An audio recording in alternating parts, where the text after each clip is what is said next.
Luke chapter 20, verses 27 through 38. Some Sadducees, those that say that there is no resurrection, came to Jesus and asked him a question. Teacher, Moses wrote for us that if a man's brother dies, leaving a wife but no children, the man shall marry the widow and raise up children for his brother. Now, there were 7 brothers, and the first married a woman and died childless. Then the second and the third married her, and so in the same way all 7 died childless. Finally, the woman also died. In the resurrection, therefore, whose wife will this woman be? For the 7 had married her. And Jesus said to them, those who belong to this age marry and are given in marriage. But those who are considered worthy of a place in that age and in the resurrection from the dead neither marry nor are given in marriage.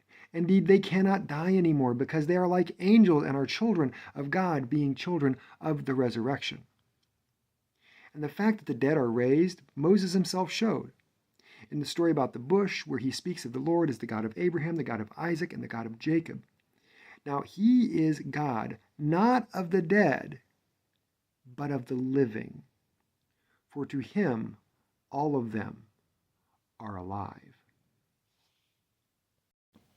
Back in my fundamentalist phase, I read the Bible a lot. And by a lot, I mean a lot. I didn't watch a lot of TV. I didn't go out and do things. I spent my time with my nose buried in the Bible or some other supplement. I read books that came out of right-wing evangelicalism about the Bible and what it means to be Christian. I did word studies with Strong's Concordance.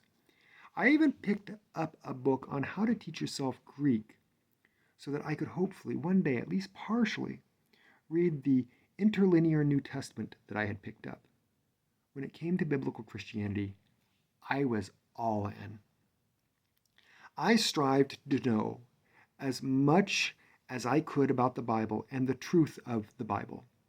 And one of the big questions I had was, who is saved and who is not saved? Now, don't get me wrong, this was not me questioning my personal salvation, because I knew in my heart that I was one of the saved. After all, I had the fruit. I had a hunger for God's word and knowing what it definitively said about right and wrong. So what I was really wondering about was this big picture of what happened after death. But it also went beyond just who was in and who was out. I wondered about that difference. Why were they in or why were they out? What was it about that person? Now, if you've been a Christian in America, there's a pretty good chance that you've been there yourself. So you can probably imagine how all of that turned out for me. But those were my spiritual questions at that time.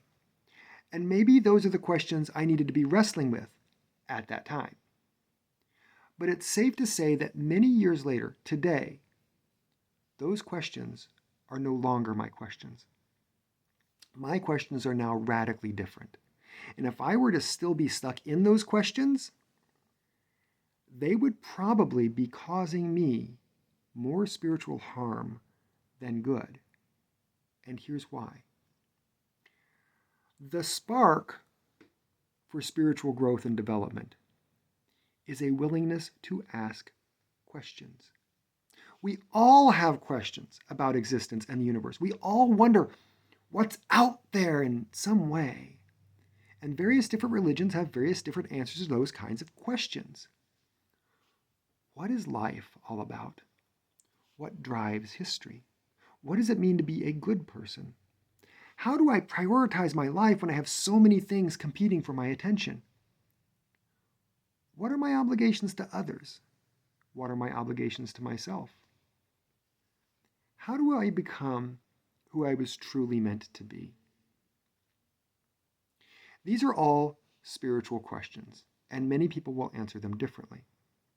So the willingness to ask questions is the spark that really ignites spiritual growth and development. But it is the quality of the questions asked that can also limit spiritual growth and development. In the passage I read, some religious folk were trying to trip up Jesus by asking him a difficult spiritual question. And I don't think this was just a gotcha question. I think it represents the kinds of questions people were asking. And so they ask him a question about life after death. And that's really what this is all about. And so they ask him, if someone is married to multiple spouses in history, in the afterlife, which one is the real spouse? And ultimately, what Jesus says is this: it's great that you're asking questions, but you're asking the wrong question. You're adults now, not children, you're not adolescents, but grown ass adults. And these are not the quality of questions you should be asking at this time in your life. So it's time for you to face a hard truth. You will never grow beyond where you are spiritually if you can't get out of that quality of questioning. So ask this question instead. If God is a God of the living, if God is a God of life, what does that mean for you today? For your family today? For your neighbors today? For the strangers today? For your enemies today? What does it mean to say and to truly believe that God is the God of the living, that God is a God of life? You see, that's the kind of spiritual question I find myself asking these days. And more specifically, I ask myself, what does it mean to say and to truly believe that God is abundant life itself? The abundant life to which we are all called. That question is driving a lot of my spiritual pursuits these days.